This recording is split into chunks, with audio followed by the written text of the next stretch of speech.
গাজীপুরের শ্রীপুরে ঢাকা ময়মনসিংহ রেলপথে সাতখামারের একটি ট্রেনের বগিতে আগুন ধরে যায়।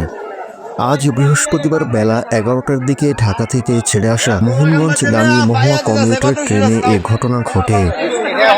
দুপুর 12টার ওই প্রতিবেদনে দেখা যায় বগিতে আগুন জ্বলছিল। আগুন লাগা বগিটিকে অন্যান্য বগি থেকেও আলাদা করে ফেলা হয়।